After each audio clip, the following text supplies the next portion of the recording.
సమాచారం కోసం 95 న్యూస్ ఇప్పుడు యాప్లో మీ ముందుకు వచ్చింది. వెంటనే డౌన్లోడ్ చేసుకుని న్యూస్ అప్డేట్ తెలుసుకోండి. ప్రతి క్షణం ప్రజాక్షేమం కోసం. నమస్తే. పునరేకవారం సంస్కృత పాఠాన్ బోధయితుం అహం భవతః పురతః ఆగతోస్మి.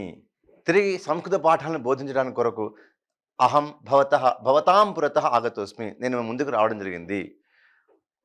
మా గత సప్తాహే వయం కిం పఠితవంతః ఏకవారం పునఃస్మరణం కుర్మః. గత వారంలో మనం చదువుకున్నటువంటి పాఠాన్ పునఃస్మరణం కుర్మః అంటే పాఠాలను పునఃస్మరణం చేసుకుందాం. తస్య ఏతస్య కస్య అనే పాఠం నేర్చుకున్నాం. తస్య అంటే అతని యొక్క, ఏతస్య అంటే ఇతని యొక్క, కస్య అంటే ఎవరి యొక్క. అదే మన స్త్రీలింగంలో చూసుకున్నట్లయితే తస్యాహ, ఏతస్యాహ, కస్యాహ అనే పాఠం నేర్చుకున్నాం. తస్యాహ అంటే ఆమె యొక్క, ఏతస్యాహ అంటే ఈమె యొక్క, కస్యాహ అంటే ఎవరి యొక్క అనేటువంటి పాఠం నేర్చుకున్నాం. అదేవిధంగా భవతః, భవత్యాహ మమ అనే పాఠం కూడా నేర్చుకున్నాం. భవతః అంటే నీ యొక్క, భవత్యాహ అంటే నీ యొక్క, కానీ అమ్మాయిలకు వాడతాం. భవత్యాహ నామకిం అని మనం నేర్చుకున్నాం. అదేవిధంగా మమ అంటే నా యొక్క అనేటువంటి పాఠం నేర్చుకున్నాం. ఈరోజు కించిత్ అగ్రే గత్వా నూతనం పాఠం పఠితుం వయం ప్రయత్నం కుర్యామా. ఈరోజు అద్యతన పాఠः अस्ति.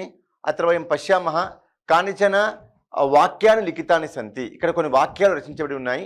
అత్ర విద్యమానాన్ని సర్వాణి అపి వాక్యాన్ని అసాధూని వాక్యాన్ని. ఇక్కడ ఉన్నటువంటి వాక్యాలు అసాధు వాక్యాలు. వీటిని కథం వయం సాధు వాక్యాన్ని కర్తుం శక్నుమః. ఈ యొక్క వాక్యమును ఏ విధంగా మనం సాధు వాక్యాలను చేసుకోవచ్చో ఇదాన్ని వయం పశ్యామः, వయం పఠామः. మనం చూద్దాము, పఠామः, నేర్చుకుందాము కూడా.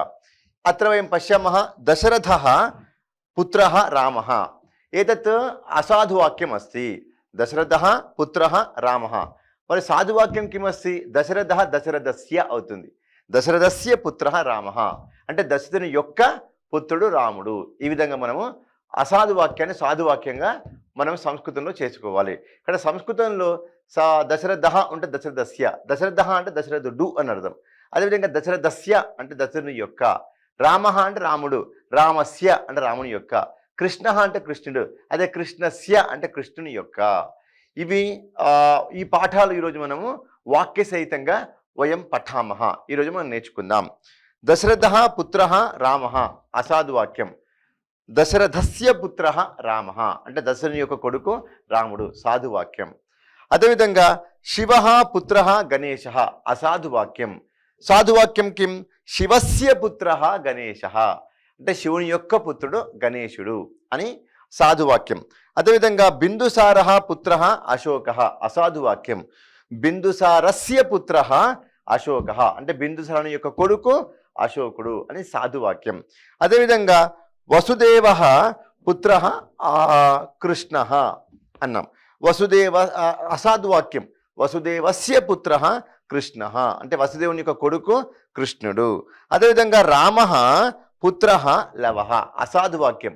రామస్య పుత్రః లవః రాముని యొక్క పుత్రుడు లవుడు అని మనం చెప్పుకోవాలి.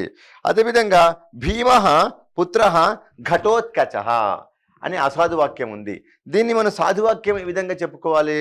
కథమయం సాధువాక్యం వక్తుం శక్నుమః ఇత్యుక్తే భీమః భీమస్య పుత్రః ఘటోత్కచః. ఈ విధంగా సంస్కృతంలో స్య అని చేర్చడం ద్వారా ఏమవుతుంది? యొక్క అనేటువంటి అర్థము మనకు వస్తుంది.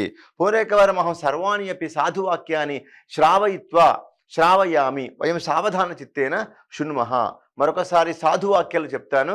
వయం సావధాన చిత్తేన శృణ్మః మనము సావధాన చిత్తంతో విందాము. దశరథస్య పుత్రః రామః అంటే దశరథుని యొక్క కొడుకు రాముడు. శివస్య పుత్రః గణేశः శివుని యొక్క కొడుకు గణేశుడు. బిందుసారస్య పుత్రః అశోకः బిందుసారుని యొక్క పుత్రుడు అశోకుడు. అదేవిధంగా వసుదేవస్య పుత్రః కృష్ణః వసుదేవుని యొక్క కొడుకు కృష్ణుడు. రామస్య పుత్రః లవః రాముని యొక్క కొడుకు లవుడు. భీమస్య పుత్రః ఘటోత్కచః అంటే భీముని యొక్క కొడుకు ఘటోత్కచుడు. ఈ విధంగా సాధువాక్యాన్ని భవంతి. సంస్కృతంలో ఈ రామః రామస్య అని చెప్పుకున్నాం కదా. ఏతాదృశాన్ని బహూని వాక్యాన్ని మేము నిర్మాతం శక్నుమః. ఈ రామః రామస్య అన్న పదాన్ని వాడి అనేక వాక్యములు కూడా మనం నిర్మాణం చేసుకుని వచ్చును. ఉదాహరణకు రామస్య పిత, రామస్య మాత, అదేవిధంగా కిం కృష్ణస్య పిత, కృష్ణస్య రాజ్యం, కృష్ణస్య దేశः, కృష్ణస్య దేశः భారతదేశः, రామస్య దేశः భారతదేశः. ఈ విధంగా మనము బహూని వాక్య నిర్మాణం కర్తుం కిం శక్నుమః, బహూని వాక్యాన్ని రచయితుం శక్నుమః, అనేక వాక్యం రచించుకోవచ్చును. అదేవిధంగా చూద్దాం, పుత్రః నేర్చుకున్నాం కదా, ఇప్పుడు రామః పిత నేర్చుకుందాం. రామః పిత దశరథః, ఇది అసాధు వాక్యం. సాధు వాక్యం కిం? రామస్య పిత దశరథః, అంటే రామస్య పిత దశరథః, రాముని యొక్క కొడుకు దశరథుడు. అదేవిధంగా గణేశస్య పిత శివః, గణేశస్య పిత శివః, గణేశः పిత శివः అసాధు వాక్యం. సాధువాక్యం కిం? గణేశస్య పిత శివః. అదేవిధంగా అశోకः పిత బిందుసారः, అసాధువాక్యం. సాధువాక్యం కిం? అశోకస్య పిత బిందుసారः, అశోకస్య పిత బిందుసారः. అదేవిధంగా కృష్ణः పిత వసుదేవः, అసాధువాక్యం. కృష్ణస్య పిత వసుదేవः, కృష్ణస్య పిత వసుదేవ. కృష్ణస్య అవుతుంది, కృష్ణుని యొక్క నాన్న వసుదేవుడు. అదేవిధంగా లవస్య పిత వసుదేవ, లవః పిత రామః, అసాధువాక్యం. లవః పిత రామః అసాధువాక్యం. సాధువాక్యం కిం? లవస్య పిత రామః, లవస్య పిత రామః అని ఉంటుంది. అదేవిధంగా ఘటోత్కచః పిత భీమః, అసాధువాక్యం. సాధువాక్యం కిం? ఘటోత్కచస్య పిత భీమః, ఘటోత్కచస్య పిత భీమః. ఇది మనకు ప్రశ్న కూడా విధంగా ఇది ప్రశ్నం కుర్మః సమాధానాన్ని సమ్యక్తయా ప్రాప్తుం శక్నుమః. మనం ప్రశ్న చేసామనుకోండి సమాధానం సులభంగా దొరుకుతాయి. రామః ఫర్ ఎగ్జాంపుల్ దశరథः కస్య పుత్రः? దశరథः కిం వదామः? రామः కస్య పుత్రः? రామः కస్య పుత్రः? రామः దశరథస్య పుత్రः. కస్య అని వచ్చి అనుకోండి దశరథస్య అవుతుంది. రామः కస్య పుత్రः, రాముడు ఎవరికి కొడుకు? రామః దశరథస్య పుత్రः. అదేవిధంగా గణేశः కస్య పుత్రः? గణేశः శివస్య పుత్రः. కస్య అని ప్రశ్న వేసినప్పుడు సమాధానం ఏమొస్తుంది? దశరథः దశరథస్య, శివः శివస్య, బిందుసారः బిందుసారస్య, కస్య బిందుసారస్య, కస్య వసుదేవస్య, కస్య రామస్య, కస్య భీమస్య. ఒకసారి ప్రశ్న వేసుకొని మనం వాక్యాన్ని పఠామః. ప్రశ్న వేసుకొని మనం వాక్యాలు నేర్చుకుందాం. రామః కస్య పుత్రः? రామః దశరథస్య పుత్రः. గణేశः కస్య పుత్రः? గణేశः శివస్య పుత్రः. అశోకः కస్య పుత్రः? అశోకः బిందుసారస్య పుత్రः. కృష్ణः కస్య పుత్రः? కృష్ణः వసుదేవస్య పుత్రः. లవः కస్య పుత్రः? లవः రామస్య పుత్రः. ఘటోత్కచः కస్య పుత్రः? ఘటోత్కచः కిం వదామः? భీమస్య పుత్రः. ఘటోత్కచः కస్య పుత్రः అంటే ఏంటి? ఘటోత్కచుడు ఎవరు కొడుకు? ఘటోత్కచः భీమస్య పుత్రः, భీముని యొక్క కొడుకు. ఈ విధంగా కస్య అనే పదం వాడినట్లయితే అది ప్రశ్నగా మారిపోతుంది. అదేవిధంగా దశరథ పిత చూసుకుందాం.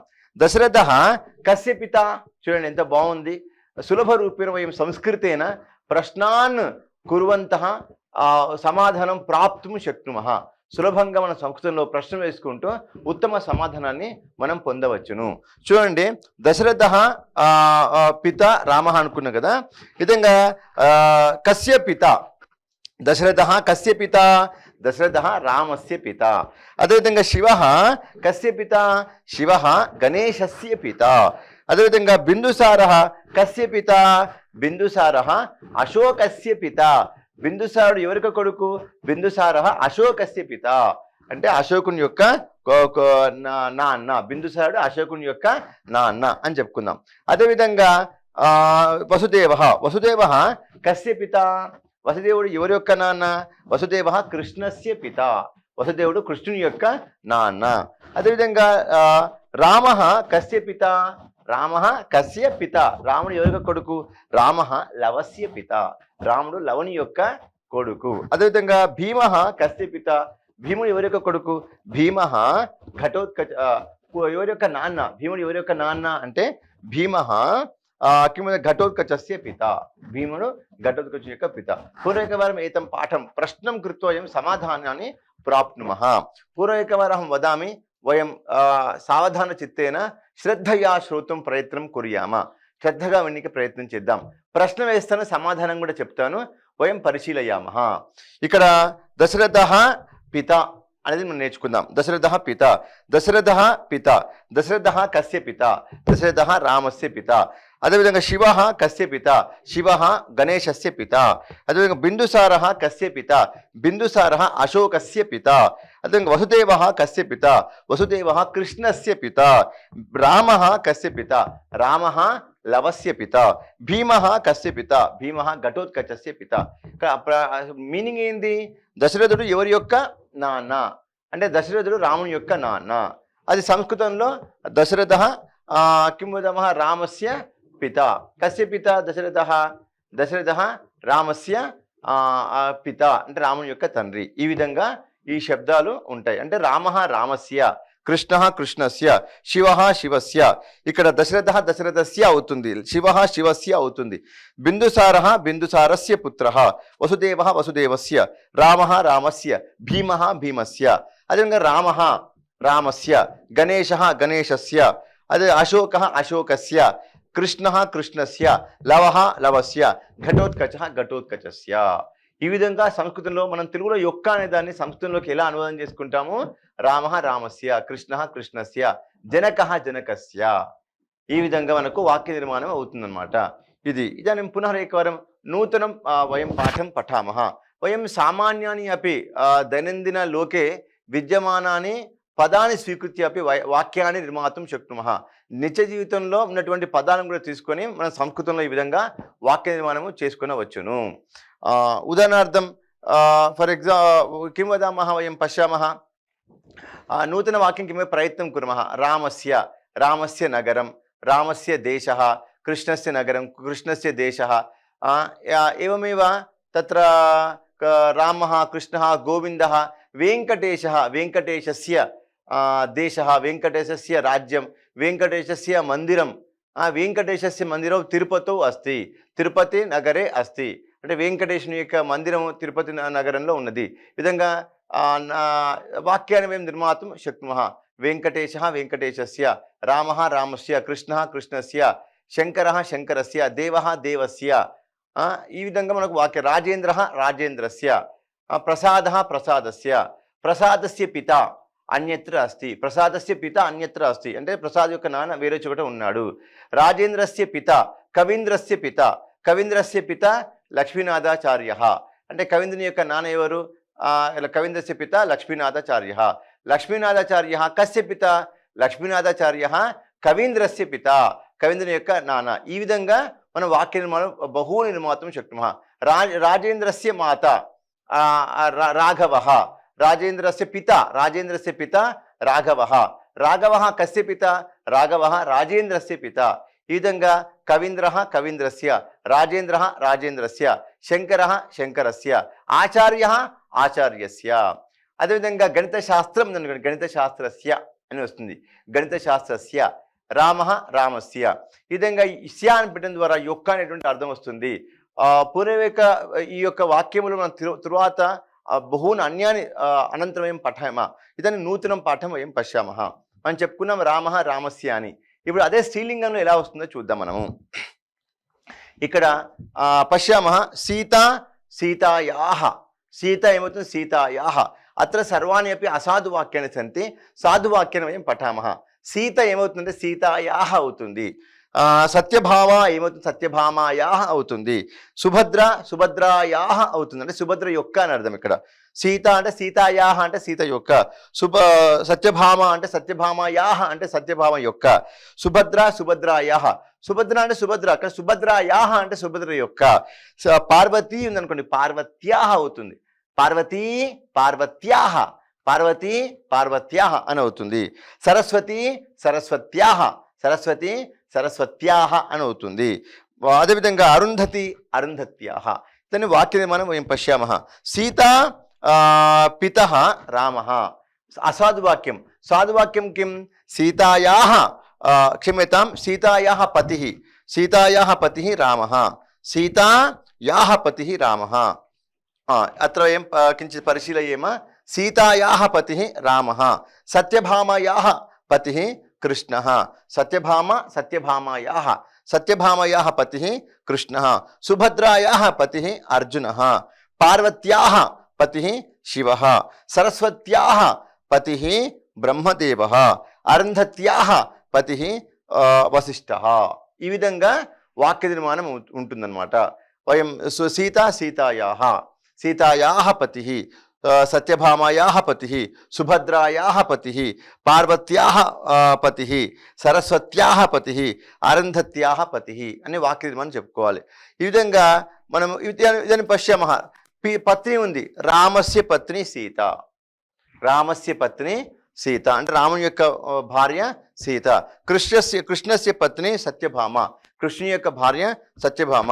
అర్జునస్య పత్ని సుభద్ర అంటే అర్జున్ యొక్క భార్య సుభద్ర. శివస్య పత్ని పార్వతి, శివుని యొక్క పత్ని పార్వతి.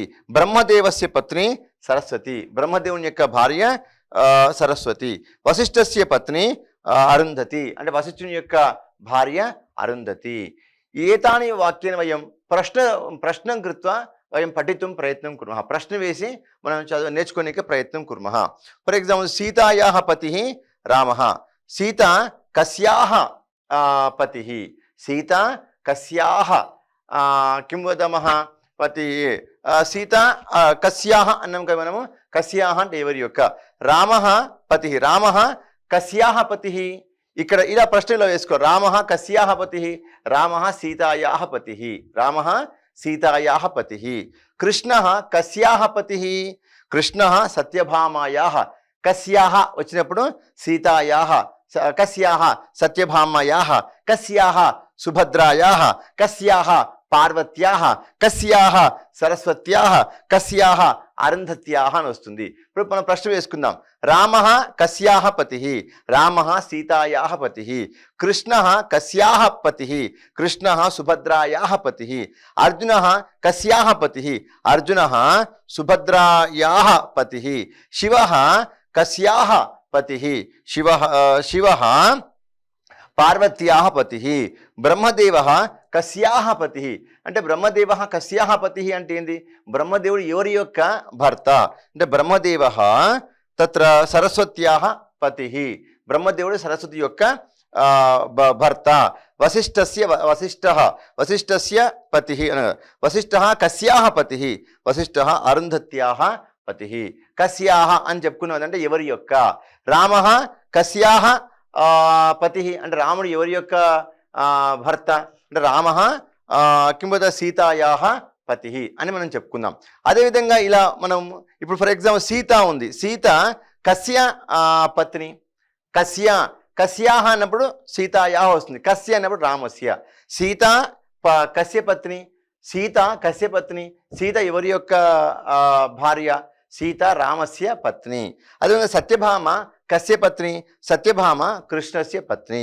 అదేవిధంగా సుభద్ర కస్య పత్ని? సుభద్ర అర్జునస్య పత్ని. పార్వతి కస్య పత్ని?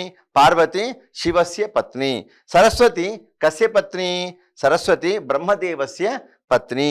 అరుంధతి కస్య పత్ని? అరుంధతి వశిష్ఠస్య పత్ని. ఇక్కడ కస్యాః అన్నప్పుడు సీతాయాః అని వస్తుంది. అదే కస్య అన్నప్పుడు రామస్య అని వస్తుంది. ఇది స్మరామః తర్హి సహస్రాధిక నూతనాని వాక్యాన్ని వయం లీలయ అవలీలయ సునాయాసిన చ సంస్కృతేన నిర్మాణం కర్తుం శక్నుమః. ఈ విధంగా మనం లీలగా అవలీలగా సంస్కృతంలో అనేకంగా వాక్యములు సునాయాసంగా తయారు చేసుకునవచ్చును.